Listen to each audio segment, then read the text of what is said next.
So I figured I'd start this video with the end.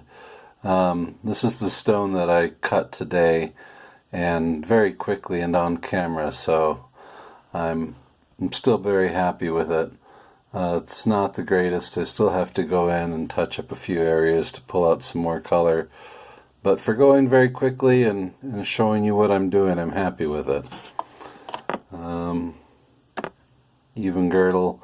I'm going to go ahead and start the video now. Thanks for watching Mark's Minerals videos. Hello again. It's Mark with Mark's Minerals. How's it going today? Today I'm working with some Deer Creek. This was harvested in April of 1980, so it's mold stock. You can see the way this. Let's zoom in a little bit. I want to show you how to identify some of the characteristics of this Deer Creek material. You'll see this chalcedony formation and the ripples. It's jagged, the way it's deposited, the way it's layered. This is more characteristic of Deer Creek. You'll find these large sheets, and luckily there's a really nice big nodule in here. I love these, and you have to make sure it's dark, you have to make sure it's thick. If you're searching for this, you want to make sure that this is at least a thick layer of brown. And you can candle the stone, have dark light behind it, and then look at it to verify that there's enough of this material to sustain the color, and it'll be trapped in those layers. But with all this on the outside, pardon me, there's been a lot more chance for mineralization, a lot of these minerals to leach into here and create a little more colors variation. Let's see. Here's another example of some extremely choice. You can see this common opal layer on the outside that's spider webbing through the nodules. Pardon me. Also some little crystals on top. These will be easily knocked off. Just some quartz. That'll pop right off. Anticipate there might be a little color right at the top, but it's probably a little further down. Pardon. I want to show you what I mean by layers. This one has some good green right on the top, and that's just been initially windowed down. Let's see if we can get a better shot. I hope that I can focus. I'm sure you're hoping the same thing.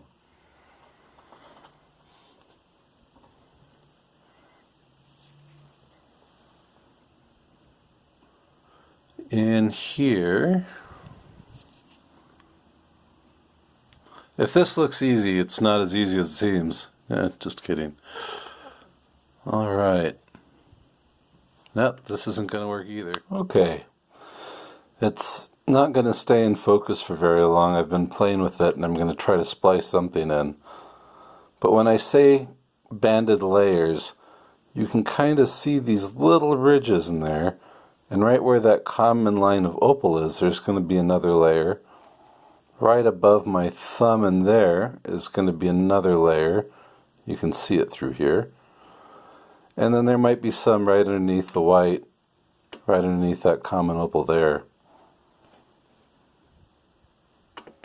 Let's see if I can show you with one more.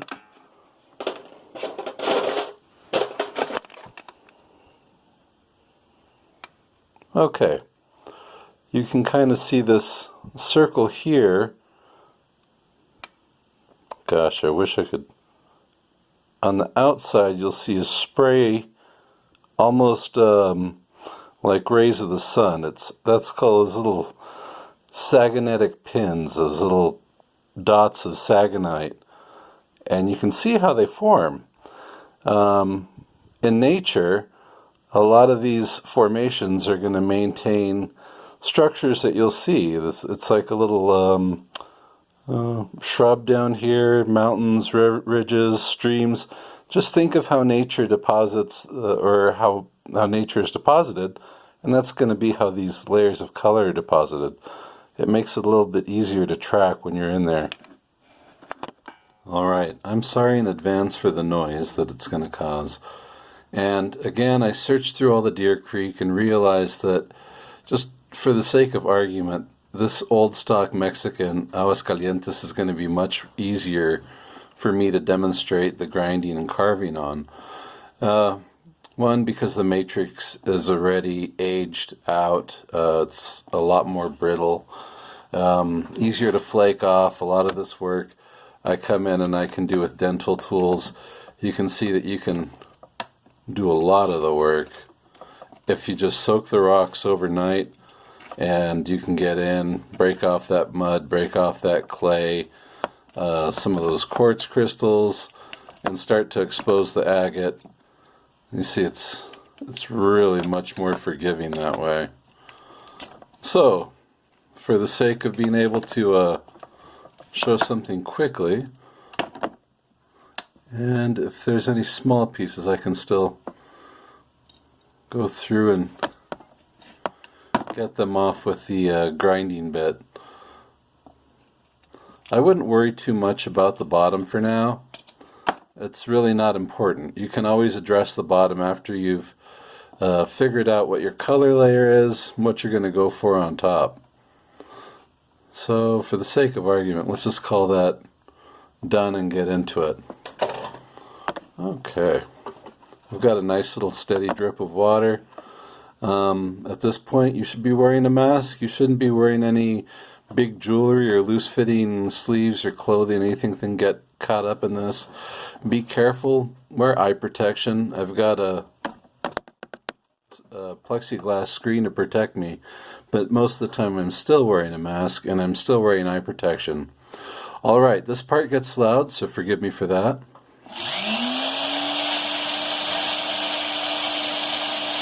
I don't have to go very fast.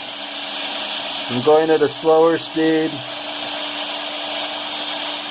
Just maintaining steady movement with the bits. I really don't rest it for very long in any one place, so I don't accidentally burn through one part of the stone.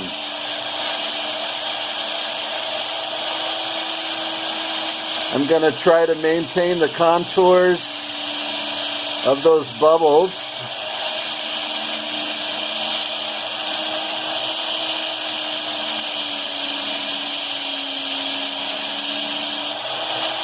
And really just let your tools do the work.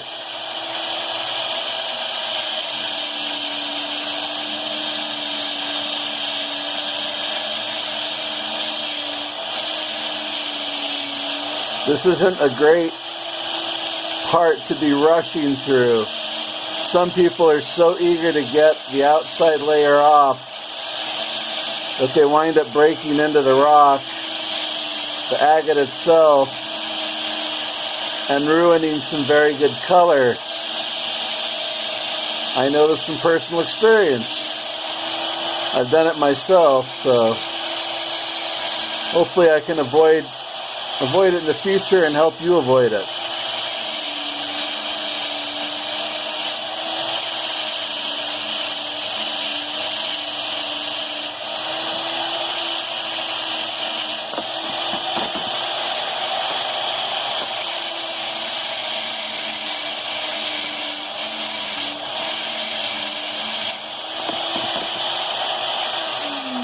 You'll see that white layer, that's about where I'm working to. That's right above.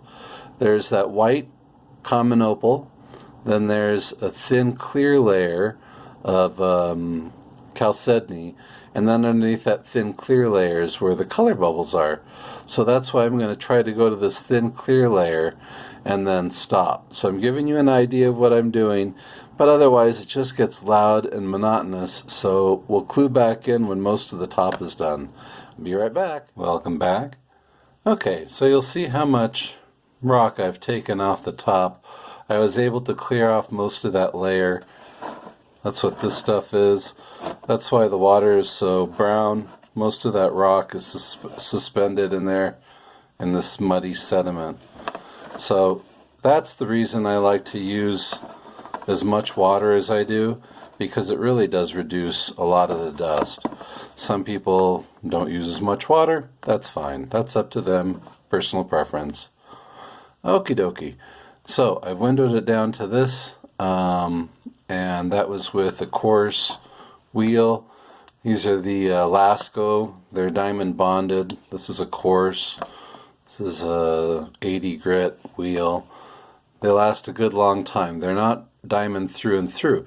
Diamond through and through is sintered, and you'll see on this one the wear pattern, where even though it's worn in, the diamond or the cutting agent is embedded into the metal through and through.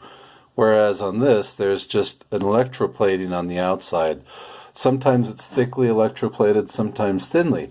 The more expensive ones have thicker layers, like this this cutting wheel that I really enjoy.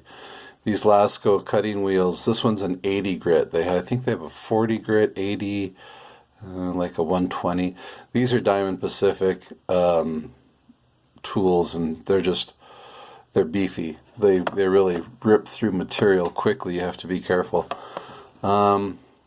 I like this for the small one because this material is loose and flaky. I didn't need something quite as beefy.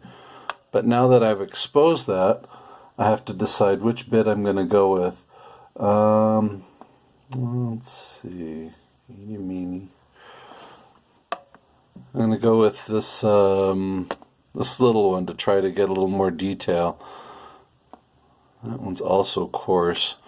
And you can just kind of feel them sometimes and tell if they're coarse or fine, depending on the resistance. The other reason I did most of this off camera is because I don't want to be inhaling the silicon dust. It's just, or silica. That's not good for you.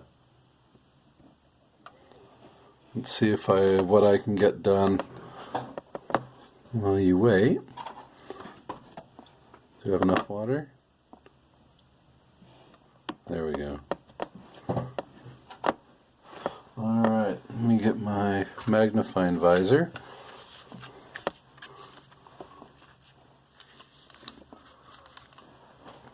Sorry, I gotta wipe off the lens real quick. There we go. Alright, let's see what we can... Hopefully you're able to see what I'm doing.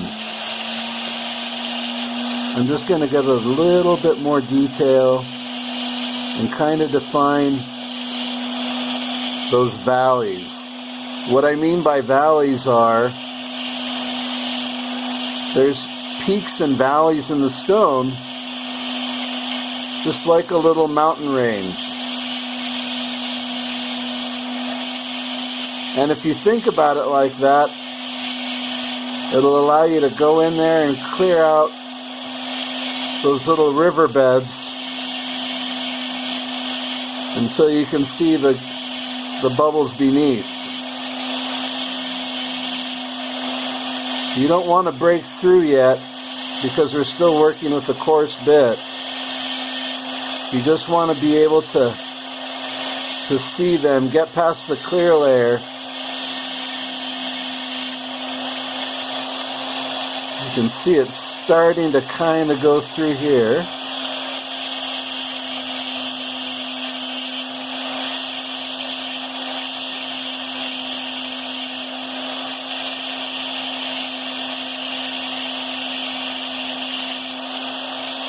I'm not using very much pressure. There's maybe a couple ounces of pressure.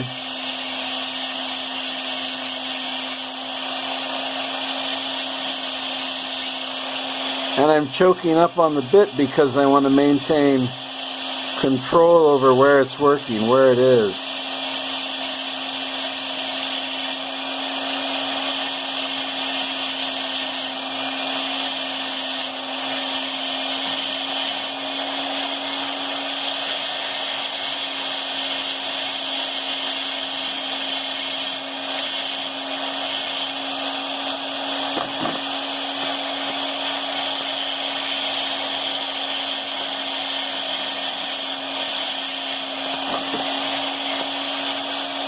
Now while you're watching on camera, I'm trying to peek around the camera and using a magnifying lens to really see what I'm doing, because you shouldn't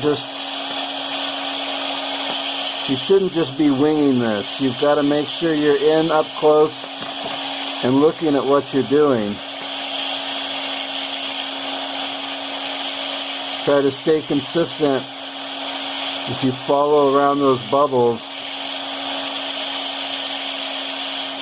and don't leave any high dome spots of clear chalcedony. Just wear it down evenly as you go if you can. Every once in a while, when I've got the area and there's going to be some little domed areas, I like to really lighten up the pressure and just give kind of a little circular motion over the top. That'll knock down any peaks that I haven't addressed. It gives the stone a little more uniform look. You'll see those starting to develop in here.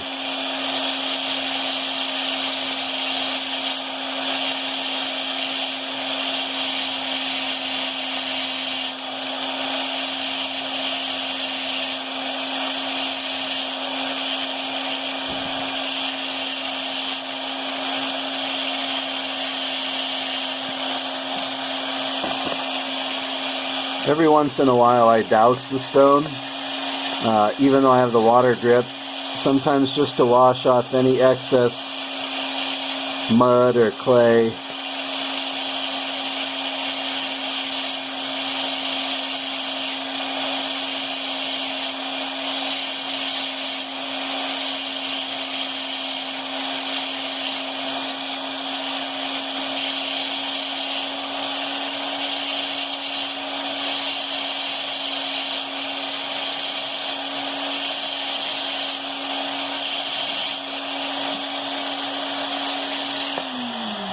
Alright, let's see. See if we can zoom in a little bit. Is that too dark? There we go. You can see more of the body of the stone in here. You can see some of those ridges. Back in there, yeah? Okay, so this is what I'm going to continue to do, but now that I've cleared off all the bubbles, I'm going to switch tools again. So before I was using this little bit, I'm going to switch to these fine dental bits, and I'm going to start with coarse, and I'm going to use this inverted cone with magnifying goggles to get in here and clean up around each of the individual bubbles. It's not a fast process, it's a slow going thing. And once I've, well, let's give you a quick idea of what I'm going to do. Here, I've got this'll work, a flame tip. I've got a flame tip that I'll try to get a little of the work done. This is also coarse anyway, so let's see. Adjust my magnifying visor. Oh, video's going to stop. Let me switch it out. Let's start up again. Here we go.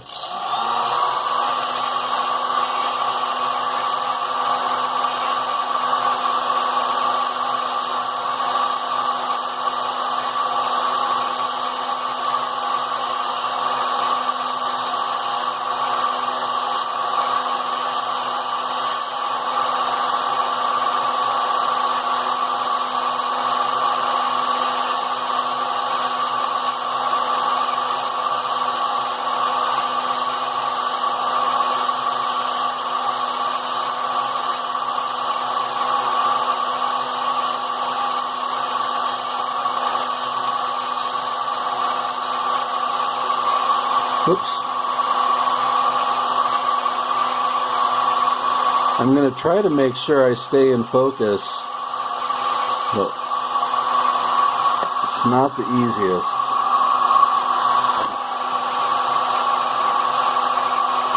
There's my water out. There we go.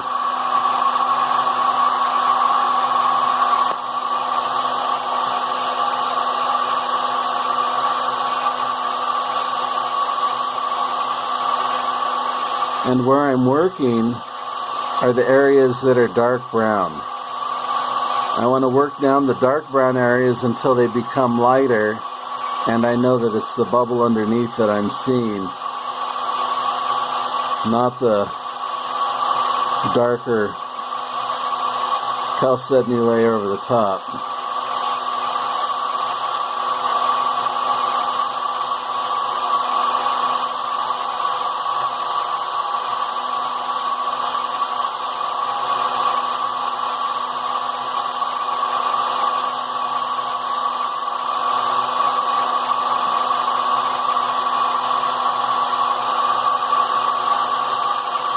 Every once in a while, stop, take a little break.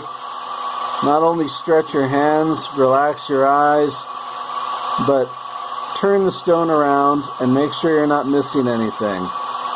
You might expose a bubble of blue or purple that you want to work for, and if you just don't see it, you might grind past it.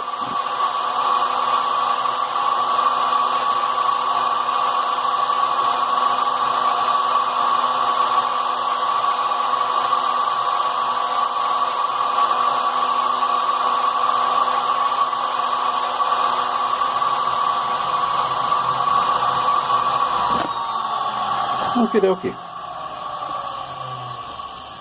See if we can focus in. There we go. You'll see that those little valleys are a little more defined. I've started to expose just the edge, and I can see some red poking through. I know from this that there's green underneath that red. So I'm going to clear the top layer to the first sheet of color, which is probably that red, and I'm going to do this under magnification, cleaning off these little lips, making the contours even from end to end. Looks like the color dies out here. I'll leave that alone. Maybe just clean the top off. Continues through here, it looks like. But this is basically what I'm going to do. And I'll be back when I have a little more done. Okie doke. It's still not very easy to get a good close-up of this stone. Been trying to focus in for a while, but I've gone along the ridges, and I did the cleanup with this finer bit cone shape, rounded cone, and I've been just going around. And so I'm to the layer right above the layer I want. It's not a very bright green, so I'm going to this kind of bronzy layer just above it. It's broken through in a few places, and then now I'm going to come in and finish this off. For this job, I've chosen a coarse Nova bit. You can see the diamond powder in here, or diamond bits. Great abrasive. You don't need a lot of pressure.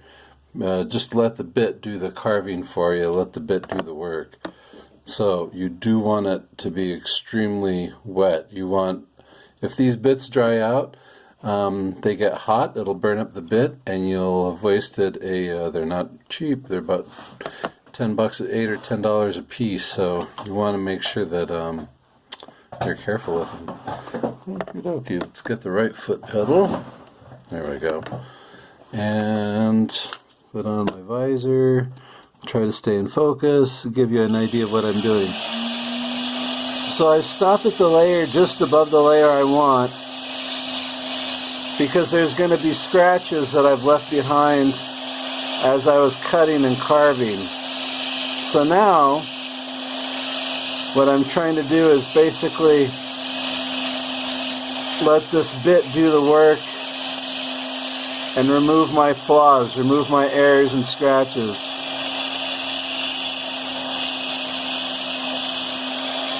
I don't really need to press very much. Again, this is probably only 2 to 3 ounces of pressure, more just to keep the bit in place and let it do the work. And I try to use the entire shaft, the entire heft of this, so that it wears evenly.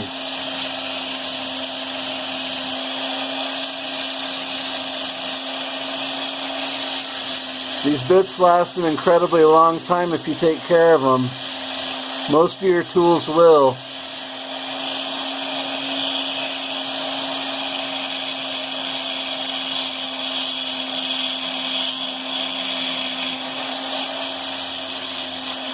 And again, every once in a while you can do that circular motion, just evening everything up.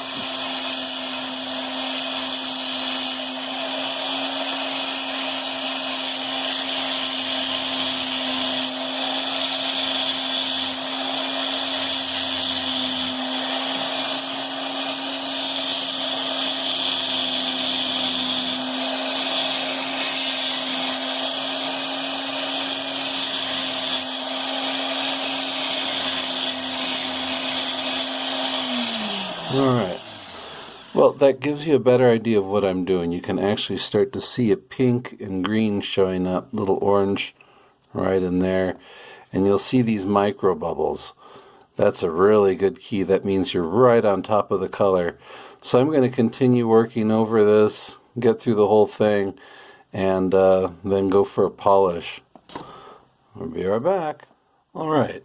So basically the only thing that I use to sand this down is this 60 grit Nova Point. Normally I'd go from the 60, you can step up to the 180 and then continue up. After 600 it's pretty darn smooth and ready to go. The Nova Points come in a set of 4. You can get a 280, 600, 1200, and 3000 bit, and that pretty much covers your whole gambit. But I like the coarse one myself, so I get 2 of those because, well, I still haven't worn through the first in the last year and a half. But I'm going to just show you. I'm not going to do a complete polish on this because I still have to trim the stone, and I don't want to risk skipping across the surface and damaging a lot of polish that I've spent a lot of time on. So this is just a kind of a generic 14,000 grit paste polish. This was a powder that I mixed with some petroleum jelly, some Vaseline, made an emulsion, and I'm just going to do an initial quick polish to kind of give you an idea of what I'm looking at before I would do any trimming. Also to see where I'm going to draw my lines so I know what I have to trim off. These soft bristle brushes, they're great. They allow you to get into the corners. And you can usually get a pack of 10 or 30 for about 10 bucks. They're really not very expensive. I believe this is goat hair, if I'm not mistaken.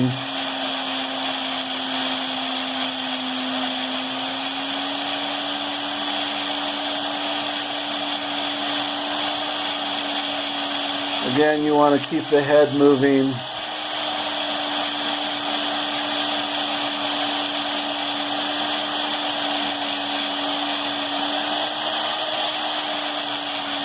You don't want to apply too much pressure.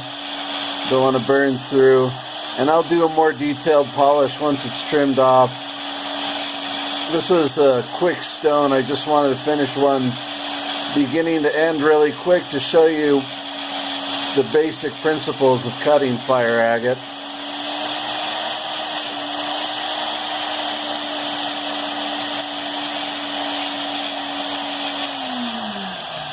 Alright, you wipe this one down, give it a quick buff.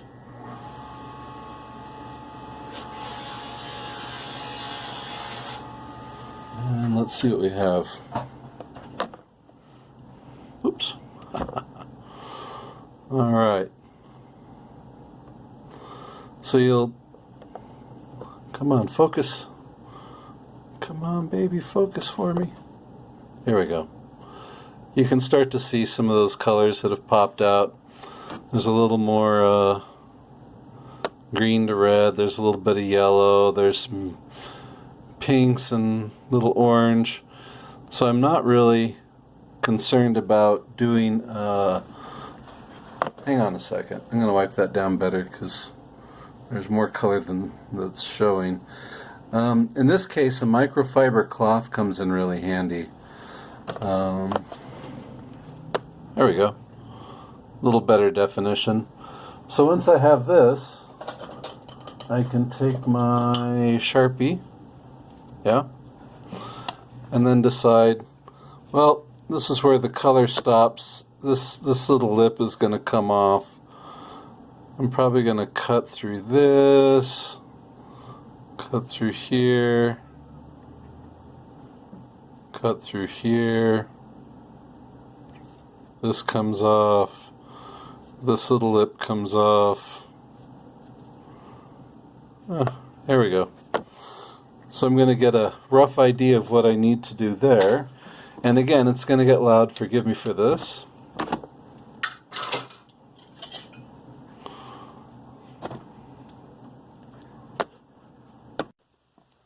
Okie dokie. It gets loud. Forgive me.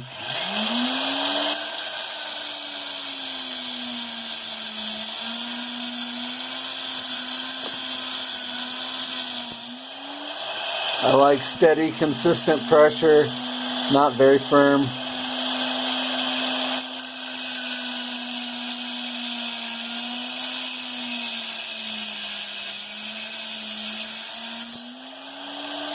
And you'll see, if I just gently touch this, I'm not going to hurt myself. You just don't want to jam it into your finger, rest it in one spot for too long.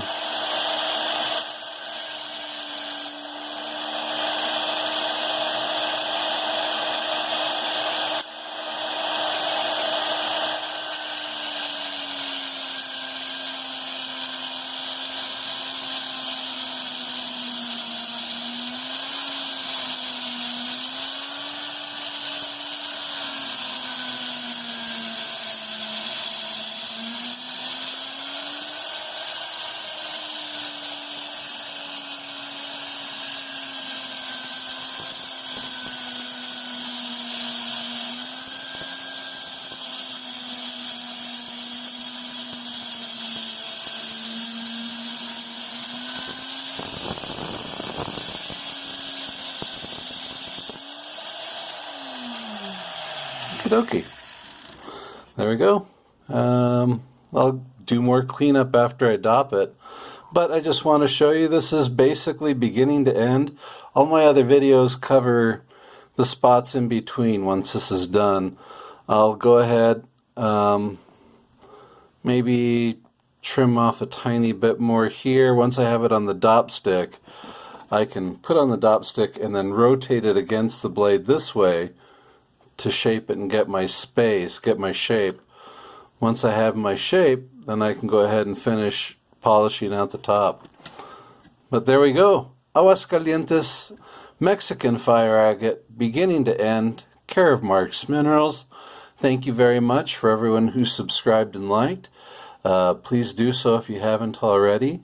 And I hope to have more stuff out here for you very soon. Thank you and have a wonderful day.